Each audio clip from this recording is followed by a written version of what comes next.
People in spiritual and mystical circles have been talking a long time about this rare solar eclipse on the summer solstice, which is also the longest day of the year.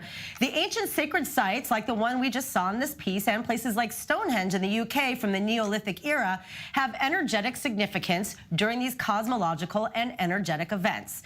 Here to discuss more about this is spiritual healer Amanda Ronson of Alchemy Healing and spiritual teacher, guide, and channeler Ayelet Segal of Telos Lumeria, Israel. Hello and welcome to both of you. It's so nice to have you in the studio. Thank you.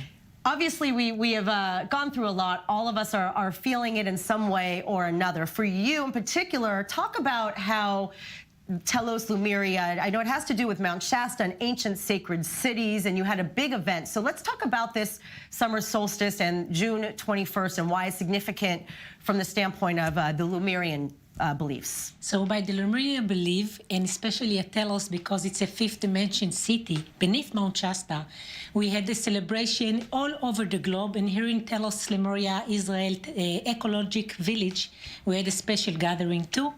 And we are connected to the ancients' memory and to the ancients' knowledge about the Lemuria, a secret energy. So we have the capability to have this beautiful light of the sun that's coming through us and to bring our awareness so high. When you have an event like this, like we just had this weekend, where there is so much light, but there's also dark. How do you integrate that? How do you put it together and crystallize it? At this time, a lot of the dark energies are surfacing. So when we go into healing, we have to remove the dark energies. It's shadow work, and it's going into these dense energies and going inside them with the light, releasing them. So that's what's happening when we're going through these healings. And we've got a lot of this, it's enforced much, much stronger at the time of solstice, because we've got the earth energies in alignment, we've got the heaven energies in alignment, and that was in these sacred spaces.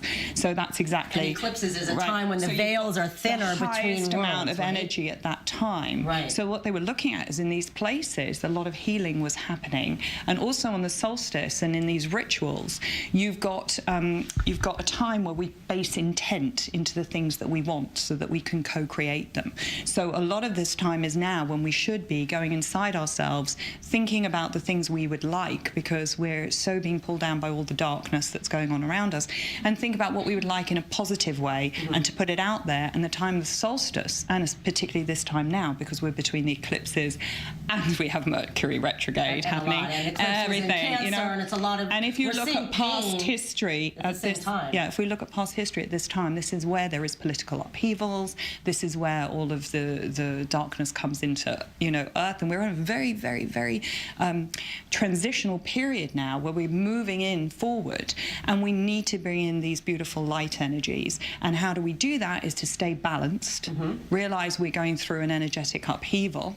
All right. Realize this is the time darkness is coming up in us. This, this isn't our reality. We're not going to be left like this forever. We're going through a difficult stage. Hold our energy in alignment. Think what we want in the future. Okay. Use the strong energies that we have today to start co-creating that. And I think that was the point of the rituals. In the work that you're doing, how is it when you're getting many, many people focusing on light and channeling the light? How does it help, uplift the dark from the fifth dimensional standpoint? Well, actually, what we did in the last gathering in our eco village in the south, we've been done it already. All of us. I mean, in the ancient time, we used to gather together. We used to bring this light with singing, with the humanity being together and not so separate, with one attention, and that we are all connected for the light in this, we call it the field, that it's all activated. So when we build the attention all together, like a lot of people together with an open heart, we just feel the energy rising up. And this is the most beautiful healing ever. The joy, the singing, the open heart, and just do what we used to do in the Lemuria ancient time and in all over the planet. The Tibetan, when they have their pray together, the Jewish, the Muslim, the Christians, all the people, the humanity, the one thing that make and rise our energy and bring the light is the singing and to be all together. The piece we just saw in Rujam El Hiri, where you're finding these, you don't hear about this in Israel. You hear about King David's time, but to find something going back as far back as Stonehenge, and even today in the news, again, no coincidences. Stonehenge is in the news that they're finding, proof of underground shafts on the outskirts of where Stonehenge is. So to find something here in Israel around that same time, explain the findings and what the circles and the sacred geometry of these locations mean. Well, first of all, these are all points of ley lines that are going across the earth. So they're very high energy points that are going across the earth. And we've got, in Stonehenge, you have 14 ley lines all converging into one space.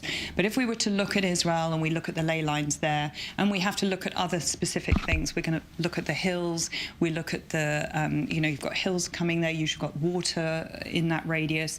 And what these points are, they maximize the energy of the heavens and the earth at those specific points. And if we were to study it even more, you're going to see that these sacred places are across the earth, they're across everywhere, and they are all using sacred geometry. They're they're all in circular patterning, they're all working in the same way. So that would lead us to believe what was going on 5,000 years ago. And now if we're going to go dig deeper, we're finding that there were, these areas were built upon and built upon. So the stones at the top are not the oldest stones. You're going to go back, it's saying 5,000 years, but it's up to me, I'm saying it's 6,000, 7,000, it's going back much, much further. Because who was here first? We know in America with the giants, we know in Israel there were giants. Well, even the location, the Hebrew for Rujem El Hiri is Gilgal Rephaim, which is Wheel of Giants, and even in, you're looking in Exodus, which is new next to this, how old these areas could be, they talk about seeing giants. We hear the tale of giants in the UK, David and Goliath. So is this also, you believe, pointing to more evidence of things that people write off as mythology and fables we could actually be proving to be true? This is a time now with the uprising, with all the movements that's going on with the energy, that loads of things are being uncovered, and we have to start looking into it. We shouldn't take things for granted anymore. Yeah. We have to look deeper, everyone. Wake up. And it's the time to wake up. The wake-up call. It's making everyone look deeper. And when we're talking about like Mount Shasta, which all kinds of crazy paranormal things happen. Places like Sedona, where I was over the summer, believed to be built on a bed of crystals, and you really feel it. So there's belief that there's a lot of underground. It's connected, I imagine, to Atlantis as well. So we talk about the matrix on the outside, but is the belief that underground, all of these areas are connected, are actual portals and real energy sources, like a fixed energy? Yes, when we talk about the inner earth and we talk about the light city, we don't talk about the third dimension. We need to understand it's in the higher dimension, in the fifth dimension. And where are they? They are beneath an open portal, like Mount Shasta, like the big pyramid, Giza pyramid in Egypt, like Tibet and the Himalaya, like beneath Jerusalem, like Jerusalem, Al-Aqsa, exactly, Machu Picchu. So all these portal, what happened, they are actually being open again and activating again, not only now, but in the last 10 years, a lot of light group going and find themselves attractive to these places like the Stone Age, and they are just going there to make their inside activation and to help planet Earth to make all this grid being activated again.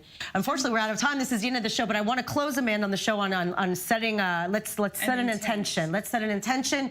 Thank you all for joining. We really want to end this show with setting an intention, and we hope everybody will enjoy it, and we can all bring peace and light on earth. Peace and love. Thank you guys so much for coming on. Thank you. So insightful, and how beautiful that we are here in the Holy Land to be able to share all of this ancient news that is becoming new, not ancient, because it's now. Thank you very much. So much. And thank you all for joining. Have a great day, great week, and we'll see you back here next week, same time.